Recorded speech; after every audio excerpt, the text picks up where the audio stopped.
नमो देव्ये महादेव्ये दुर्गाये सतं नमः। पुत्र सौख्यां देहि देहि गर्भरक्षां गुरुश्वरः।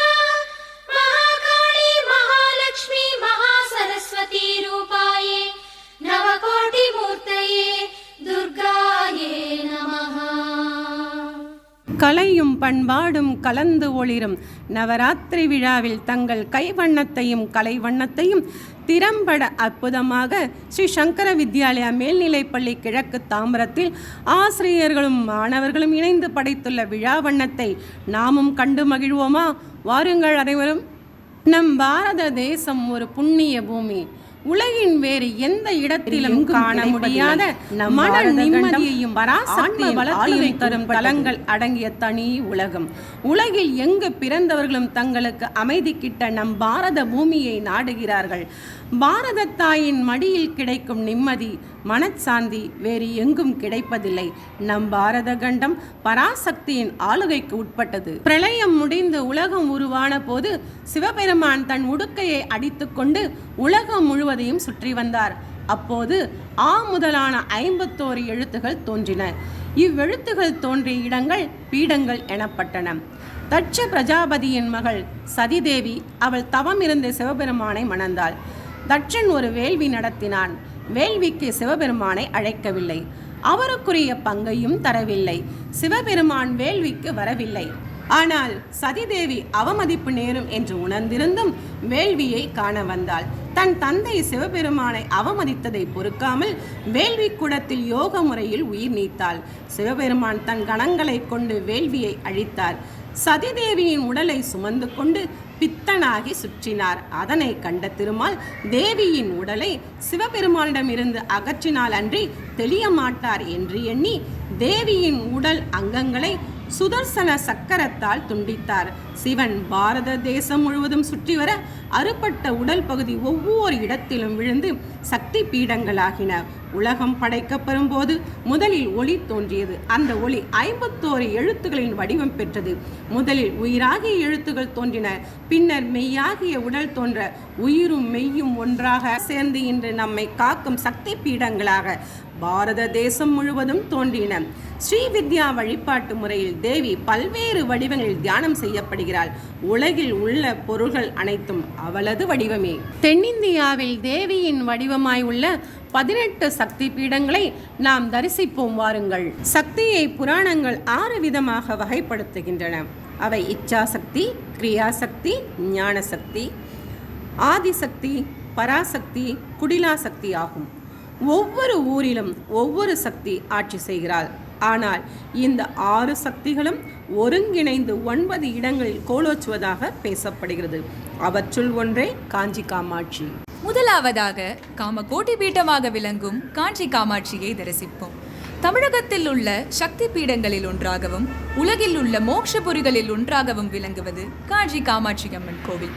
இங்கு அம்பிகையை பக்தர்கள் தாயாகவும் குழந்தையாகவும் வழிபடுகிறார்கள். தன்னை தேடி வரும் பக்தர்களுக்கு வேண்டும் வரங்களை தரும் அற்புத தெய்வமாக அன்னை காமாட்சி விளங்குகிறார். தமிழகத்தில் உள்ள மிக முக்கியமான சக்தி பீடமாக விளங்கும் காஞ்சிபுரம் காமாட்சி அம்மன் கோவில் அன்னை பராசக்தியின் தொப்புள் பகுதி விழுந்த இடமாக கருதப்படுகிறது. அதனாலேயே இந்த தலம் நாபி பீடம் என்று அழைக்கப்படுகிறது. காமாட்சி அம்மன் தங்க கோபுரத்தின் கீழமைந்த கருவறையில் 2 கால்களையும் மடித்து பத்மாசனத்தில் அமர்ந்த கோலத்தில் காட்சி தருகிறாள். 4 திருக்கரங்களுடன் காட்சி தரும் அன்னையின் முன் 2 கைகளில் கரும்பு வில்லும் மலர் கனைகளும் ஏந்தியபடியும் பின் 2 கைகளில் பாசம் மற்றும் அங்குசம் வைத்த நிலையிலும் கருணையே வடிவமாக மங்கள ரூபிணியாக பரபிரம்மஸ்வரூபிணியாக காட்சி தருகிறாள். ஆரம்பத்தில் உக்கிரமாக காட்சியளித்த அன்னையின் முன் ஸ்ரீ சக்கரத்தை ஆதிசங்கரர் பிரதிஷ்டை செய்த பிறகு சாந்த வடிவமாக மாறினார். காயத்ரி மண்டபத்தில் அமைந்துள்ள அன்னையின் கருவறையை சிவன், விஷ்ணு, பிரம்மா ஆகியோரின் சக்திகள் அடங்கிய திரித்துவத்தால் சூழப்பட்டுள்ளது. அன்னை காமாட்சி ஆதிசங்கரால் பிரதிஷ்டை செய்யப்பட்ட ஸ்ரீ சக்கரத்தின் முன்பு அமர்ந்து காட்சி தருவதால் பக்தர்களின் அஞ்ஞானத்தை போக்கி ஞானம் அளிப்பவளாகவும் இத்தல அம்பிகை விளங்குகிறாள். 2வது சக்தி பீடம் மதுரை மீனாட்சியின் மந்திரினி பீடமாகும்.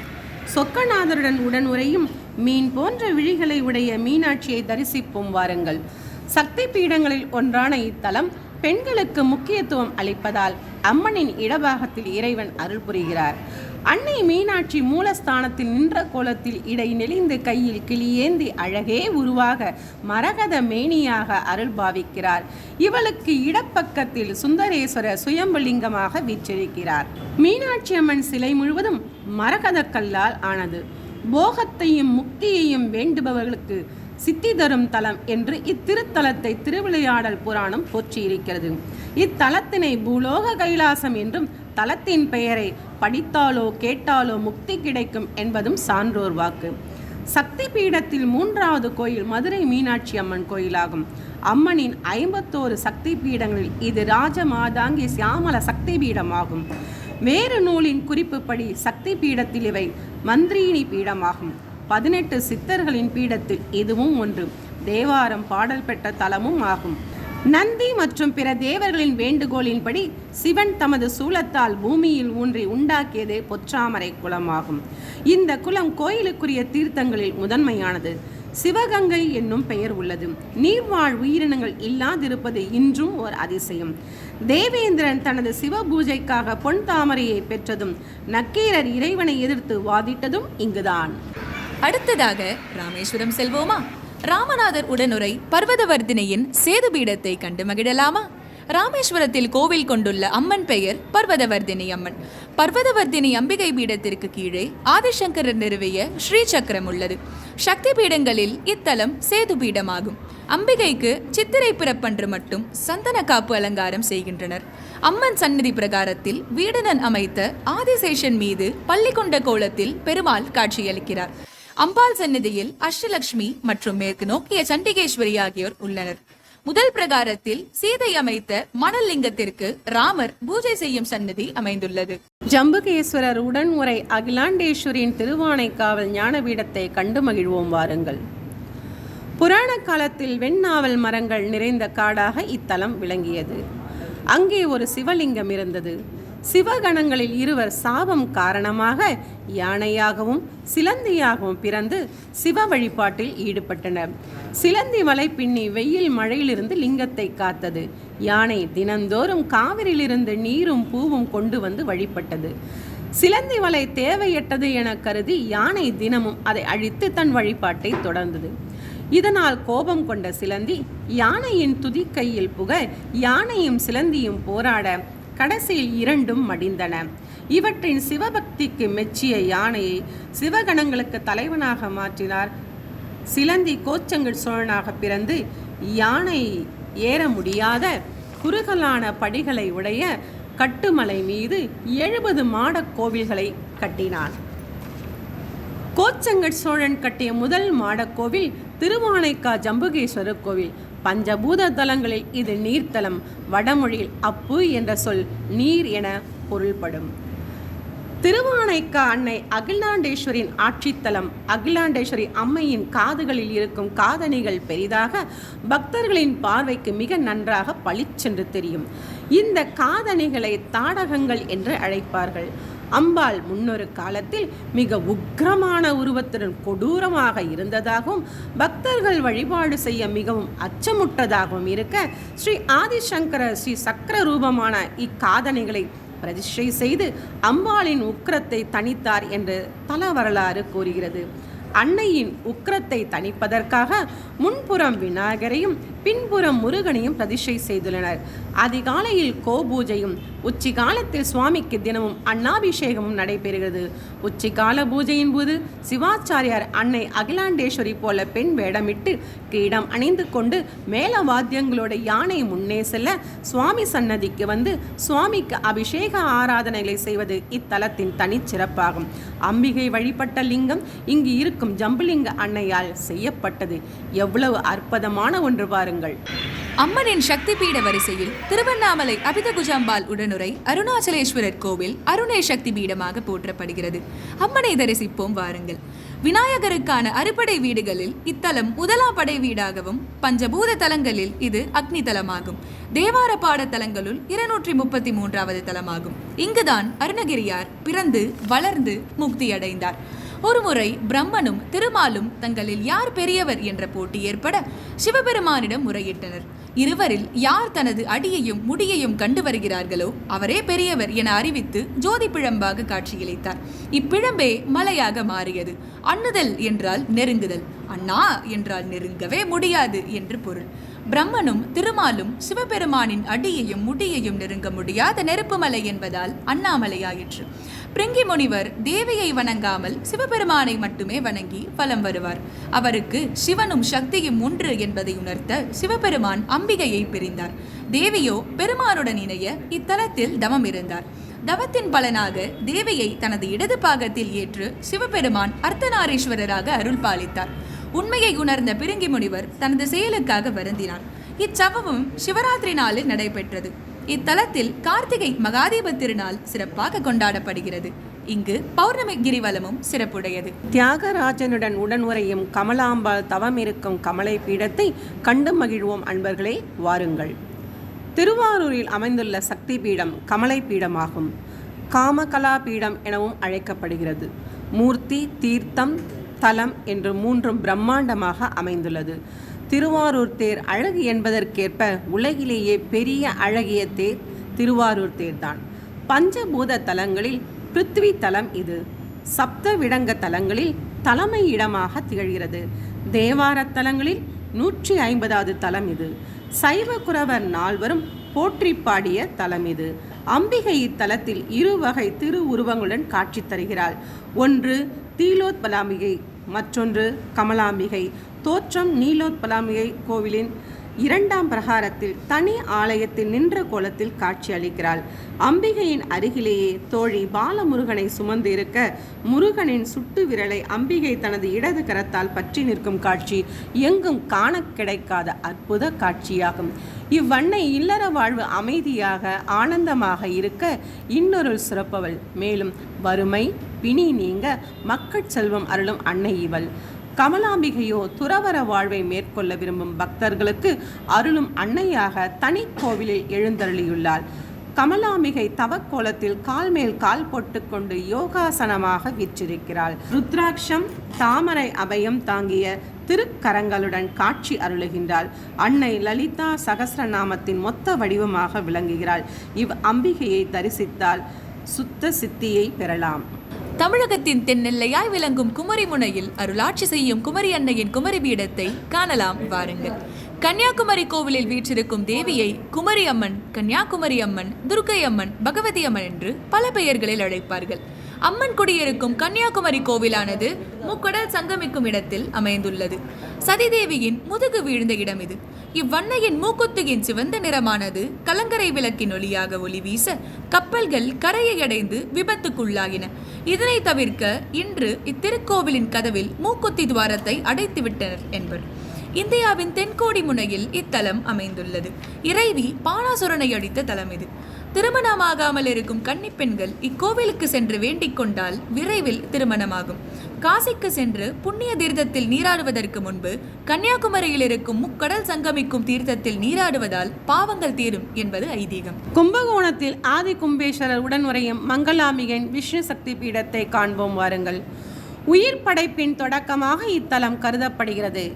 இத்தலத்தை வழிபட்டால் வாழ்வின் சவால்களை சமாளிப்பதோடு ஆன்மீக சக்தி கிடைக்கும். இத்தலத்தில் சிவபெருமான் 36,000 கோடி மந்திர சக்திகளை மங்களாம்பிகைக்கு கொடுத்து பிரதிஷ்டை செய்ததாக குறிப்புகள் உள்ளன. அம்பாள் ஏற்கனவே 36,000 கோடி மந்திர சக்திகள் கொண்டவள். சிவனின் 36,000 கோடி மந்திர சக்திகளை சேர்த்து 72,000 கோடி மந்திர சக்திகளை கொண்டவளாக திகழ்கிறாள். எனவே மங்களாம்பிகை இந்த தலத்தில் மனம் உருகி வழிபட்டால் மங்களம் உண்டாகும்.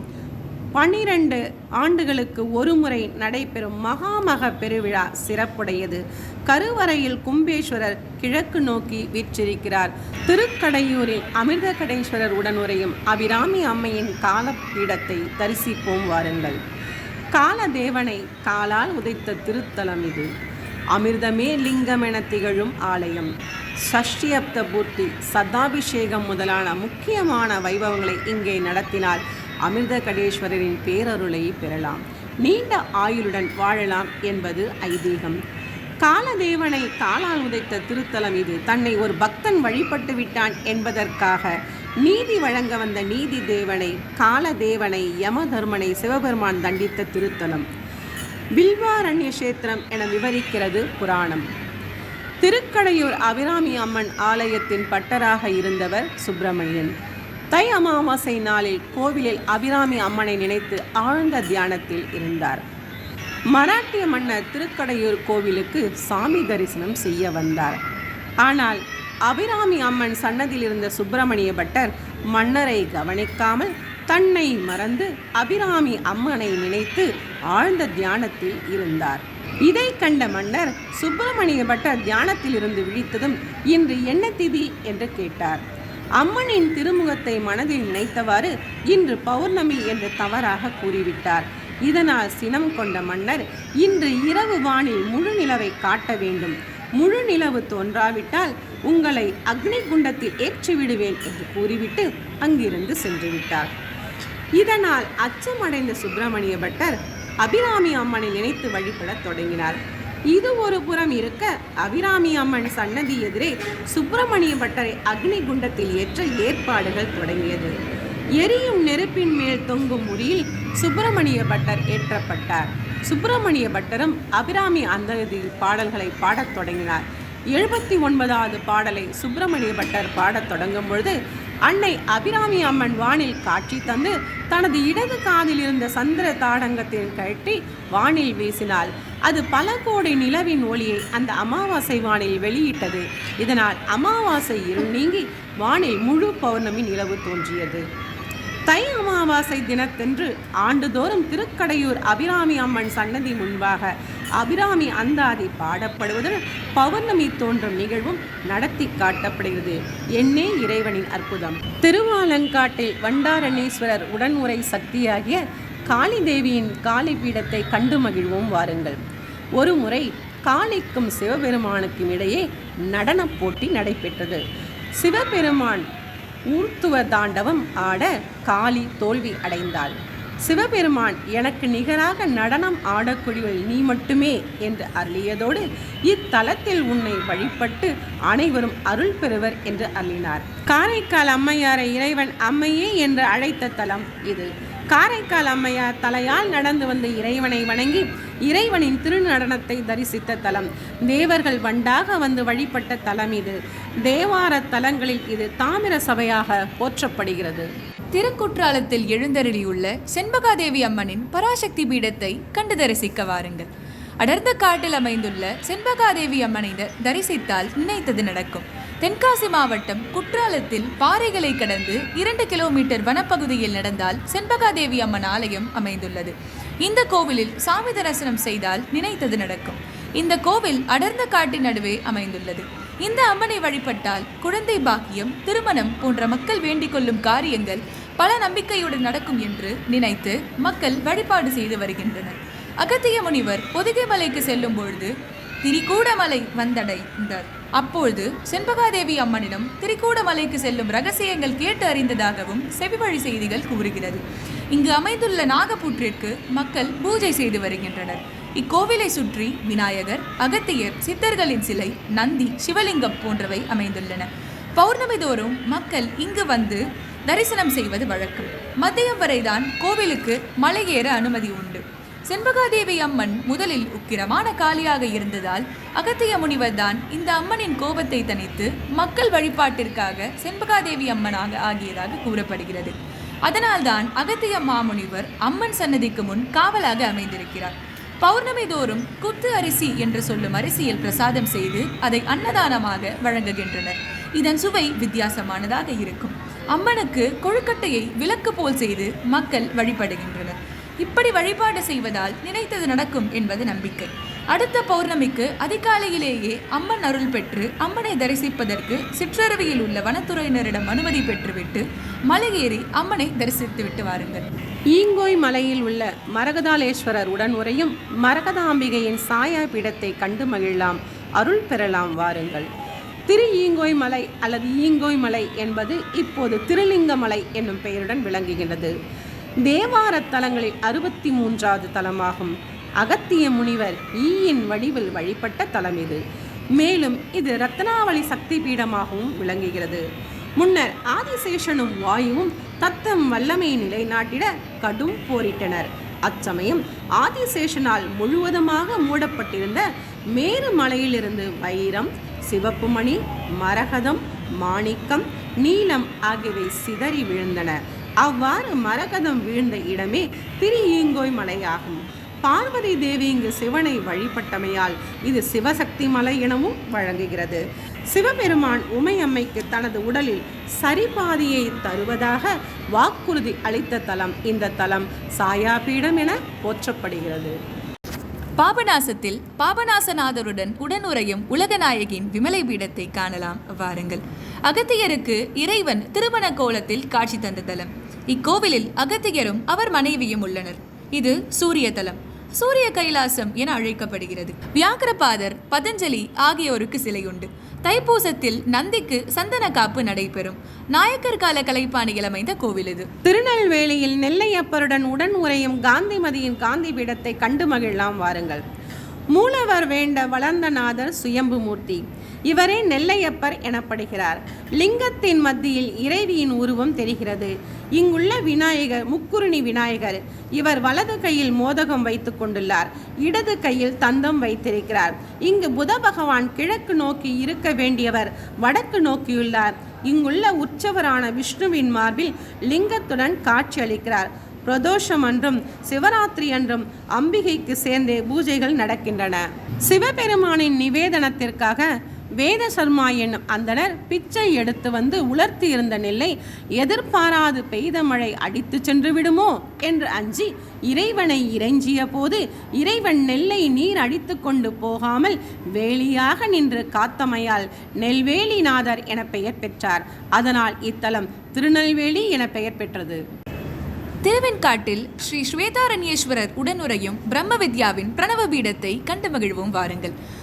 பிரம்மனிடம் பெற்ற வரத்தால் மருத்துவன் என்னும் அசுரன் தேவர்களுக்கு துன்பம் தர தேவர்கள் சிவபெருமானிடம் வேண்ட சிவபெருமான் தேவர்களை வேற்று உருவில் திருவெண்காட்டில் வாழும்படி கூற வாழ்ந்து வந்தனர். அசுரன் சிவனை நோக்கி தவம் இருந்து சூலாயுதம் பெற்ற ரிடபதேவரை தாக்கினான். ரிடபதேவர் சிவனிடம் வேண்ட சிவன் கோபம் கொண்டார். அப்பொழுது அவருடைய 5 முகங்களில் ஒன்றான ஈசான்ய முகத்தினின்று அகோரமூர்த்தி தோன்றினார். அதை கண்ட மாத்திரத்திலேயே சரணடைந்து வணங்கினான் அசுரன். சிவன் சுயம்புமூர்த்தி. காசியில் விஷ்ணுபாதம் உள்ளது போல இங்கு ருத்ரபாதம் உள்ளது. இது சோழர் கால கோவில். தேவார பாடல் பெற்ற 274 சிவாலயங்களில் இது 11வது தலமாகும். திருவையாற்றில் ஐயாரப்புடன் உடன் உரையும் அறம் வளர்த்த நாயகியின் தர்மபீடத்தை காண கண்கோடி வேண்டும். வாருங்கள் காணலாம். காவிரி வடகரையில் அமைந்துள்ள 63 தலங்களில் இது 51வது தலம். இத்தலத்தின் அருகில் காவிரி, குடமுருட்டி, வெண்ணாறு, வெட்டாறு, வடவாறு ஆகிய 5 ஆறுகள் ஓடுகின்றன. இத்தலத்து இறைவனுக்கு இந்த 5 ஆறுகளின் நீரினால் அபிஷேகம் செய்யப்படுவதால் திரு ஐ ஆறு என அழைக்கப்படுகிறது. இது தென் கைலாயம் என போற்றப்படுகிறது. இங்கு சிவன் சுயம்புமூர்த்தி. இங்கு சிவபெருமானுக்கு வடமாலை சாத்தப்படுகிறது. மற்ற சிவாலயங்களில் அம்பாள் நின்ற திருக்கோலத்தில் 4 கைகளுடன் அபய வரத அஸ்தங்களுடன் காணப்படுகிறாள். ஆனால் இத்தலத்தில் அறம் வளர்த்த நாயகி இடது கரம் வரத அஸ்தமாக அமையாமல் இடுப்பில் ஊன்றியபடியும் மேல் 2 கரங்களில் சங்கு சக்கரம் போன்றவையும் காணப்படுவதால் அம்பிகை மகாவிஷ்ணு ரூபத்தில் காட்சியளிக்கிறாள். திருவொற்றியூரில் உரியும் திருப்பிரசுந்தரியின் இஷி பீடத்தை தரிசிக்கலாம் வாருங்கள். வடிவுடையாம்பிகை, வட்டப்பாறையம்மன், 2 தலவிருட்சம், 2 ஆகம பூஜை என இத்தலத்தில் 2 என்ற எண்ணிக்கை பிரதானம் பெற்றிருக்கிறது. இங்கு சிவன் சுயம்புமூர்த்தி பானலிங்க வடிவில் உயரமாக காட்சியளிக்கிறார். ஞானசக்தியான வடிவுடைய நாயகியை தொழுவோருக்கு அற்புதமான மனவாழ்வு அமையும். வடிவுடை அம்மனுக்கு தங்க ரத பவனி அமைவது அற்புதமான கொடுப்பினை. தினமும் திருவிழா போல புஷ்பாஞ்சலியும் மஞ்சள் காப்பும் நடைபெறும். வெள்ளிக்கிழமை பௌர்ணமி 2ம் சேர்ந்து வரும் நாளில் மேலூரில் உள்ள திருவுடையம்மனை காலையிலும் திருவொற்றியூரில் உள்ள வடிவுடையம்மனை உச்சி வேளையிலும் வட திருமுல்லை வாயிலுள்ள கொடியுடையம்மனை மாலையிலும் விரதம் இருந்து வழிபட்டால் காசி ராமேஸ்வரம் சென்று வந்த பலன் கிட்டும். பிரளய காலத்தில் உலகம் அழியாமல் காக்க பிரம்மா நடத்திய யாகத்தில் அக்னி வடிவில் தோன்றிய சிவன் அவரது வேண்டுதலை ஏற்றார்.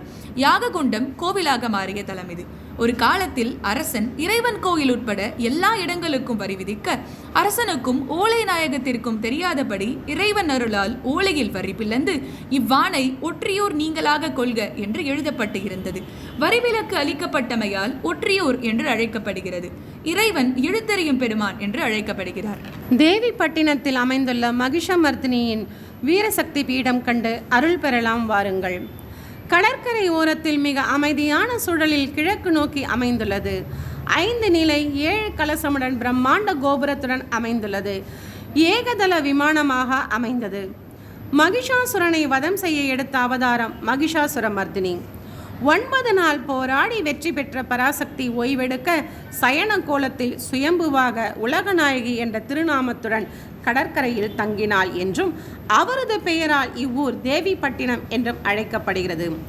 பராசக்தி கோபம் குறைந்து சாந்த நிலையில் சுயம்பு வடிவில் அருள்பாவிக்கின்ற அம்மனுக்கு உருவம் எதுவும் கிடையாது. அடையாளம் தெரிவதற்காக ஒரு முகத்தை மட்டும் வைத்துள்ளனர். மன தைரியம் இல்லாதவர்கள், எதிரி தொல்லையால் பாதிக்கப்பட்டவர்கள் வீரசக்தி பீடமான உலகநாயகி அம்மன் ஆலயத்திற்கு சென்று வழிபட்டால் நல்லொருள் பெறலாம். இங்கு நாம் கண்டு தரிசித்தது 18 சக்தி பீடங்களை மட்டுமே. ஆனால் 51 சக்தி பீடங்கள் உள்ளதாக புராணம் கூறுகிறது.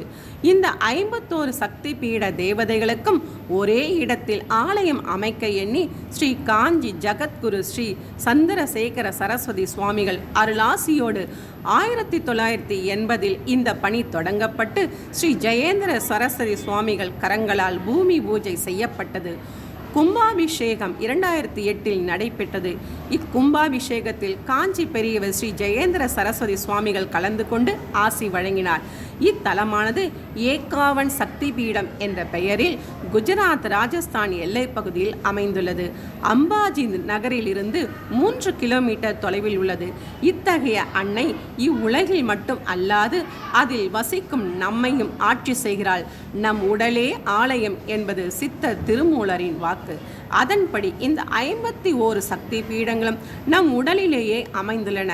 அந்தந்த இடங்களில் அதற்குரிய தேவி வாசம் செய்கிறாள். நம் உடலில் உள்ள அந்த பீடத்திற்குரிய இடங்களை தொட்டு வணங்கி அந்த பீட தேவியை தியானம் செய்தால் பெறுதற்கரிய பலன்களை அந்த பராசக்தியின் பேரருளையும் பெறலாம்.